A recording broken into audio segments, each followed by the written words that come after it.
गाय बन्यात दिवस तरी बघ कोणतं दाता काय झालं पावसाळ्यात दिवस लंपी होतोय माणसाला लंपी का आम्ही काय जनावर होतो बाई काय तुझा जर बाईचा पाय फुगला ना आणि जर का फुटला ना बघ कशी ह्याला गाठी उमटत तडा तडा तडा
बाजार भरीवला त्याला हाण नको त्याला हाण नको तो मला लाथा घालायला. त्याला हाणूच नको बाय बाय बाय बाय पाय वरती बाई काय नाही वडील मग ती तुझा मुतखडा जागेवर का बघ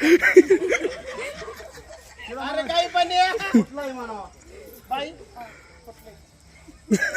बाई तुला माहित नाही जायचं ना आलाय नाला गण फिलक मला कर भट्ट खलक करीन बाईला नाही बाईलाच कर काय समजलं मला तू माहित नाही. अरे तू काय समजलं दादाला राग आला. दादाला राग आला. अरे त्यांचं नक्की. तुझंच सांगतोय दादाला राग आला. एका बुक्की खलास करीन तुझंच सांगतोय त्याला सांग मी म्हणतो अरे दादा जर राग आला दादा कुत्र्याला खाऊन देत मी खातो नाही नाही मी म्हणलं दादा असा काळा का झालाय नाही खातो.